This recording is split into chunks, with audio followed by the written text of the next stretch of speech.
সম্পর্ক বিচ্ছেদ করার একটা সহজ উপায় আপনাদেরকে আমি বলে দেব। কিভাবে দুজন মানুষের সম্পর্কটাকে আপনারা ভাঙতে পারবেন। যতই তাদের মধ্যে দেখেন যে তারা কিন্তু বিশাল একটা একে অপরের সাথে একটা বিরাট বড় একটা সম্পর্ক আছে, একে অপরের প্রতি টান আছে, অর্থাৎ একজন আরেকজনকে ছাড়া হয়তো থাকতেও পারে না, এই সম্পর্কটাও কিন্তু তন্ত্রের মাধ্যমে কিন্তু ভাঙা সম্ভব। আজকে সেই জিনিসটাই আপনাদেরকে আমি বলে দেব যে কিভাবে দুজন মানুষের সম্পর্কটাকে আপনি আলাদা করে দেবেন। যদি আপনি দেখেন যে এই সম্পর্কের মধ্যে আপনার কোনো কাছের মানুষ ঢুকে গেছে, অর্থাৎ যে দুজনের মধ্যে সম্পর্ক আছে সেই দুজনের মধ্যে একজন আপনার অত্যন্ত কাছের মানুষ, আপনার ভালোবাসার মানুষ, তখন কিন্তু অত্যন্ত সহজভাবে আপনি সেই দুজন মানুষকে কিন্তু পুরোপুরি আলাদা করে দিতে পারবেন। সেই দুজন মানুষের মধ্যে সম্পর্কটাকে পুরোপুরি কিন্তু ভেঙে ফেলতে পারবেন। আজকে সেই উপায়টাই আমি আপনাদেরকে বলে দেব কিভাবে সহজভাবে সম্পর্কটাকে ভাঙা যায়। অনেক ক্ষেত্রে দেখা যায় মানুষ কিন্তু যখন কোনো কিছু করে, কোনো কিছুতে কাজ হয় না, তখন কিন্তু হতাশ হয়ে পড়ে। কিন্তু মনে রাখবেন, তাদের মধ্যে যখন একটা ভালোবাসার সম্পর্ক আছে, ভালোবাসার সম্পর্ক মানে জানবেন একটা শক্তি কিন্তু। কারণ একটা ভালোবাসার সম্পর্ক তৈরি করতে গেলেও জানবেন একটু সময় লাগে। ঠিক তেমনিভাবে আপনি যদি মনে করেন আপনি সম্পর্কটা ভাঙবেন, অনেক ক্ষেত্রে দেখা যায় সম্পর্কটার মান কি, অর্থাৎ গভীরতা কি। সম্পর্কটা যদি অনেক গভীর হয় বা তাদের মধ্যে যদি বিশাল একটা বড় সম্পর্ক হয়ে থাকে, সেই ক্ষেত্রে কিন্তু ভাঙাটা একটু আমাদের কষ্ট হয়ে যায়। কিন্তু ভাঙা যায়, ভাঙা যায় না তা কিন্তু নয়, ভাঙা যায়। তন্ত্র যদি আপনি সঠিকভাবে অ্যাপ্লাই করেন তাহলে দেখবেন সেই দুজনের সম্পর্ক কিন্তু ভাঙতে বাধ্য, সম্পর্ক ভাঙবেই ভাঙবে। তো আপনারা যেটা করবেন, যে দুজনের মধ্যে সম্পর্ক আছে, মনে রাখবেন যে দুজনের মধ্যে সম্পর্ক আছেন, আপনারা একটা রসুন নেবেন, একটা রসুনের কোয়া নেবেন। মনে রাখবেন একটা রসুনের কোয়া। আমরা বাড়িতে রসুন ব্যবহার করি রান্না করার কাজে, বিশেষ করে কোনো ভোজন যখন আমরা তৈরি করি, মাছ বলুন মাংস বলুন, যারা যারা তৈরি করেন এগুলো রসুন ব্যবহার করেন। তো এমনি আপনি ছাড়িয়ে একটা কোয়া রসুন নেবেন, ছোট হলেও হবে। ওই এক কোয়া রসুনের মধ্যে আপনি যে দুজনের মধ্যে বিচ্ছেদ করবেন সেই দুজনের নামটা 3 বার কালো কালি দিয়ে লিখে দেবেন। কালো কালি দিয়ে, কিন্তু মনে রাখবেন লাল কালি দিয়ে লিখলে হবে না, কালো কালি দিয়ে আপনাকে ওই দুজনের নাম লিখতে হবে। লেখার পরে আপনি বিয়োগ চিহ্ন দেবেন। লেখার পরে ওই যে কাগজটা, ওই কাগজটার মধ্যে মনে রাখবেন আপনি একটু কাগজটা বড় সাইজে নেবেন। বড় সাইজের কাগজটা নিয়ে রসুনের কটা কাগজের মধ্যে দেবেন।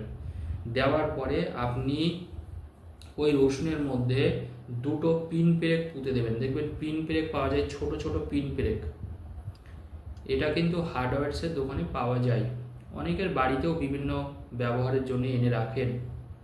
আপনাদের বাড়িতে যদি ব্যবহারের জন্য এরকম ছোট কোনো পিন পেরেক থাকে তাতেও কিন্তু হবে, সেই ক্ষেত্রে আপনার কেনার কোনো প্রয়োজন নেই। তো ওরকম ছোট ছোট 2টো পিন পেরেক আপনি গেঁথে দেবেন রসুনের মধ্যে কাগজ সহ। মানে কাগজের, আমি কি বললাম, কাগজের মধ্যে রসুনটা দিতে, তার মানে কাগজটা কিন্তু উপরে আছে। আপনি কাগজের উপরেই ছিদ্র করে রসুন, যেটা রসুনের গায়ে যেন মোট কথা পেরেকটা যেন গেঁথে যায়, ছোট ছোট যে পিন পেরেক, আলপিনও বলেন অনেকে। এরকম 2টো পিন পেরেক আপনি দুই দিক থেকে, একটা এই দিক থেকে দেবেন, একটা উল্টো দিক থেকে দেবেন। পিন পেরেক আপনি পুঁতে দেবেন। পুঁতে দেওয়ার পরে আপনি ওইটাকে মনে রাখবেন আগুন দিয়ে পোড়াবেন। ওইটাকে আগুন দিয়ে পুড়িয়ে দেবেন।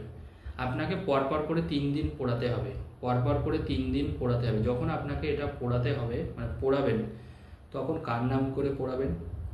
মা ভুবনেশ্বরীর নাম করে পোড়াবেন। যখন এটা পোড়াবেন মনে রাখবেন কিন্তু, যখন এটা পোড়াবেন জয় মা ভুবনেশ্বরী, জয় মা ভুবনেশ্বরী, জয় মা ভুবনেশ্বরী, এইভাবে আপনি 12 বার এই মন্ত্রটা জপ করবেন।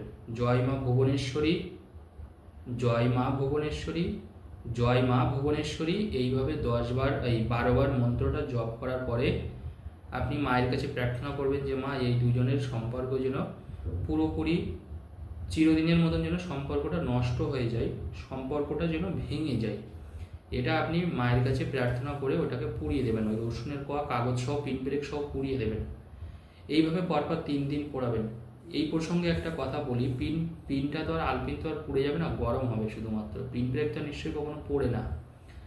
আপনি কিন্তু ওই যে গরম যে পিন ব্রেক থাকবে, মানে আলপিন থাকবে, দুটো আমি ছিদ্র মানে দুটো আমি গেঁথে দিতে বলেছি। পরের দিন যে কাজটা করবেন ওই সেম আলপিন দেবেন, কিন্তু নতুন আবার কিন্তু অন্য আলপিন ব্যবহার করবেন না, এটা কিন্তু মনে রাখতে হবে তন্ত্রের কাজে।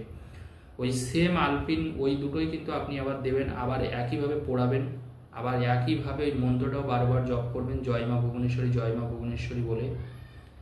আবার তৃতীয় দিন যখন কাজটা করবেন সেমভাবেই বলবেন জয় মা ভুবনেশ্বরী জয় মা ভুবনেশ্বরী বলে, ওটাও আপনি বারবার বলবেন। বলার পরে তিনটে যে আলপিন থাকবে ওই তিনটে আলপিন মনে রাখবেন। আপনি কাজটা হয়ে যাওয়ার পরে 3 দিন ওটা কিন্তু মাটিতে পুঁতে দিতে হবে, এটা কিন্তু একটু আপনাকে মনে রাখতে হবে। যে কোনো মাটিতে আপনি ওই তিনটে আলপিন কিন্তু একটু পুঁতে দেবেন, যে কোনো মাটিতে ওই তিনটে আলপিন আপনি পুঁতে দিলে তাহলে এই দুজনের মধ্যে সম্পর্ক কিন্তু চিরকালের মতো ভেঙে যাবে, সম্পর্কটা নষ্ট হবে, এটা কিন্তু মনে রাখবেন। তবে রসুনের কোয়া কিন্তু আপনাকে জলে ফেলে দেবেন বা অন্য জায়গায় জলে ফেলে দেবেন, বিশেষ করে ওটা কিন্তু মানে অর্ধ পূর্বে, রসুনের কোয়া যতটা পূর্বে কাগজটাও পুড়ে যাবে।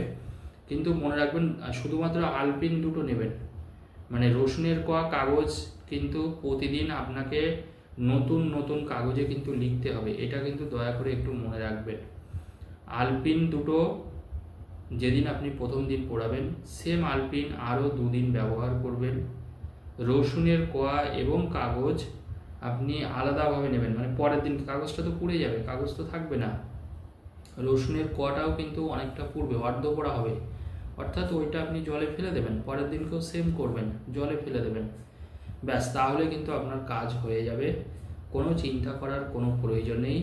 এটা যদি আপনি করতে পারেন তাহলে কিন্তু আপনি পুরোপুরি নিশ্চিত হতে পারেন, আর কোনো চিন্তা কিন্তু আপনাকে কখনো করার প্রয়োজন নেই, এইটুকু আপনাকে বলে দিই। তাহলে ওদের সম্পর্কটা কিন্তু পুরোপুরি ভেঙে যাবে, ওই সম্পর্ক কিন্তু আর একদম থাকবে না, এইটুকু আপনাকে আমি পরিষ্কার করে বলে দিই। এই কাজটা করবেন, যে কোনো দিন কাজটা শুরু করা যায়, তবে চেষ্টা করবেন কাজটা আপনি সন্ধ্যা 8টা থেকে রাত্রি 11:30টার মধ্যে কাজটা করার, মানে সন্ধ্যা মানে রাত্রি 8টা থেকে রাত্রি 11:30টার মধ্যে কাজটা করবেন, 11:30টার পরে আর এই কাজটা করবেন না। আর এদিকে 8টার আগে কাজটা করবেন না, 8টা বাজলেই কাজটা করতে পারবেন, 8টার পরে যে কোনো সময় কাজটা করা যাবে। আর ওইদিকে কিন্তু 11:30টার মধ্যে রাত্রি, তাহলে রাত 8টা থেকে 11:30টার মধ্যে যে কোনো সময় আপনার সুবিধা মতো কাজটা করতে পারবেন। আর জয় মা ভুবনেশ্বরী কাজটা শুরু করার আগে মিনিমাম 12 বার কিন্তু দয়া করে এটা বলবেন, 12 বার না বললে কিন্তু আপনি ফল পাবেন না। ভুবনেশ্বরী নামটা কিন্তু অবশ্যই মাথায় রাখবেন, জয় মা ভুবনেশ্বরী, এটা 12 বার বলার পরে আপনি তবেই কাজটা করবেন, মানে পড়াবেন, এটা মাথায় রাখবেন। ধন্যবাদ।